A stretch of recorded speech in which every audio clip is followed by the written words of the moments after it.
Hello दोस्तों, union public classes में स्वागत है। आज हम लोग जानेंगे न्यूनतम समर्थन मूल्य मिनिमम सपोर्ट प्राइस। तो भारत सरकार द्वारा न्यूनतम समर्थन मूल्य कृषि उपजों के मूल्यों में तीव्र गिरावट के विरुद्ध सुरक्षित उपाय के रूप में कृषि उत्पादकों को प्रदान किया जाता है। भारत सरकार की आर्थिक मामलों संबंधी मंत्रिमंडल समिति द्वारा कृषि लागत एवं मूल्य आयोग की अनुशंसाओं के आधार पर फसलों की बुआई सत्र के आरंभ से न्यूनतम समर्थन मूल्य की घोषणा की जाती है।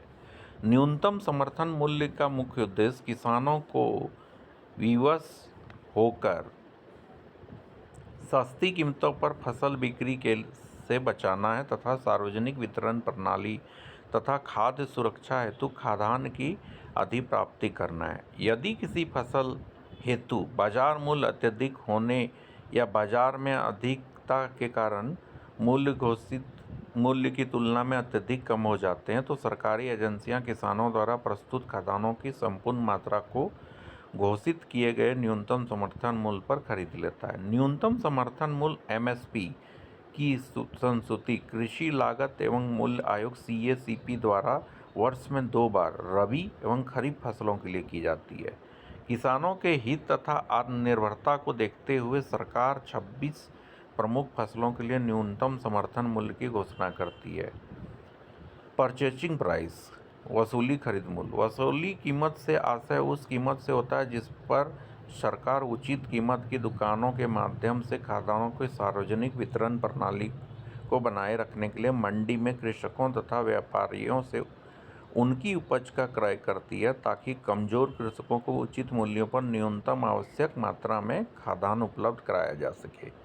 निर्गम अथवा आवंटन मूल्य इश्यू प्राइस जिस कीमत पर सरकार खाद्यान्न आदि वस्तुएं उपभोक्ताओं को उचित कीमत की दुकानों से उपलब्ध कराती है वह खाद्यान्न का निर्गम आवंटन मूल्य कहलाता है। यह साधारणतया क्रय कीमत से कम होती है क्योंकि यह समाज के अत्यंत कमजोर वर्गों के लिए निर्धारित की जाती है। अतः उक्त कीमत से विक्रेताओं को होने वाली क्षति की पूर्ति सरकार द्वारा विक्रेताओं को अनुदान देकर की जाती है। लागत अवधारणाएं। न्यूनतम समर्थन मूल्य निर्धारित करने के लिए कृषि लागत एवं मूल्य आयोग commission for agriculture cost and prices CACP ऐसी लागत अवधारणा पर निर्भर करता है जिसमें किसानों द्वारा लगाई गई पूंजी और अचल पूंजी पर ब्याज शामिल होता है। इस परिप्रेक्ष्य में 2 लागत अवधारणाएं शामिल हैं। सीटू लागत में वास्तविक मालिक द्वारा उत्पादन में वहन किए गए नगद और वस्तु के रूप में सभी वास्तविक खर्चे तथा पट्टे पर ली गई भूमि के लिए अदा किया गया किराया और पारिवारिक श्रम का लगाया गया मूल्य एवं स्वाधिकृत पूंजी परिसंपत्तियों जमीन को छोड़कर के मूल्य पर बाजार और स्वाधिकृत जमीन का किराया भू राजस्व घटाकर शामिल है। C3 लागत में किसानों के प्रबंधकीय पारिश्रमिक का हिसाब लगाने के लिए C2 लागत का 10% जोड़ा जाता है। Doctor M.S. स्वामीनाथन की अध्यक्षता वाले राष्ट्रीय किसान आयोग ने किसानों को उपजों पर भारित औसत लागत का न्यूनतम 50% प्रतिफल उपलब्ध कराने का सुझाव दिया था।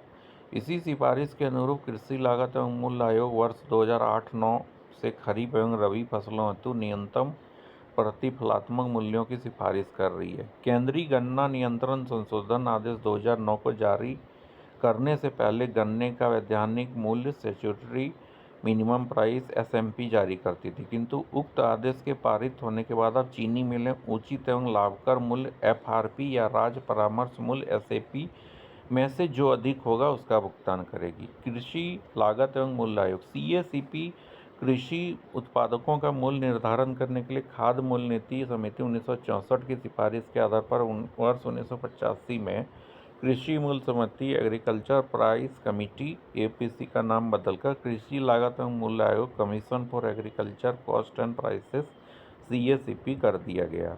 इस आयोग का मुख्यालय नई दिल्ली में स्थित है। यह आयोग अपनी स्थापना के समय से कृषि की लागत एवं बाजार मूल्य को ध्यान में रखकर कृषि उत्पादों का न्यूनतम समर्थन मूल्य एमएसपी, खरीद या वसूली मूल्य पीपी तथा आवंटन मूल्य आईपी का निर्धारण करने के लिए सरकार को सलाह देता है, परंतु केंद्र सरकार इसकी संस्तुतियों को मानने के लिए बाध्य नहीं है। Thank you for watching.